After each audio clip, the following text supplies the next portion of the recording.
बिस्मिल्लाहिर्रहमानिर्रहीम। अस्सलाम वालेकुम नाज़रीन। तो नाज़रीन ये SOP एन पोटाशियम सल्फेट है और ये 12 बैग जा रहे हैं पोर्टाबास के लिए।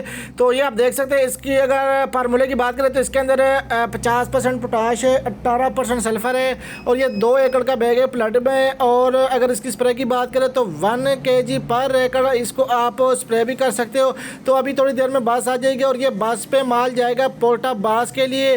तो ये हमारे कस्टमर है मोहम्मद नवाज साहब, तो उन्होंने ये ऑर्डर किया है। तो आपके सामने ये आप देख सकते हैं, ये आप किसी भी फसल में इसका इस्तेमाल कर सकते हो। अगर आप चाहते हो कि आपका पल बड़ा रहे और पल का वज़न, मतलब पल के अंदर वज़न आए या पल का साइज़ बढ़े, तो आप इसका इस्तेमाल कर सकते हो और अच्छे रिजल्ट हासिल कर सकते हो। इससे आपको दुगना फ़ायदा होगा। एक तो इससे फसल भी लश ग्रीन होता है और दूसरी बात है कि पोटाश की कमी भी पूरी होती है, सल्फ़र की कमी भी पूरी होती है। तो पूरे पाकिस्तान में हम माल डिलीवर करते हैं। तो आप स्क्रीन के ऊपर चलते हुए नंबर पे रब्ता कीजिएगा 0328 25 666 31। इस नंबर पे रब्ता करके आप अपना ऑर्डर बुक करवा सकते हैं। तो ये आप देख सकते हैं, ये गाड़ी चली गई है।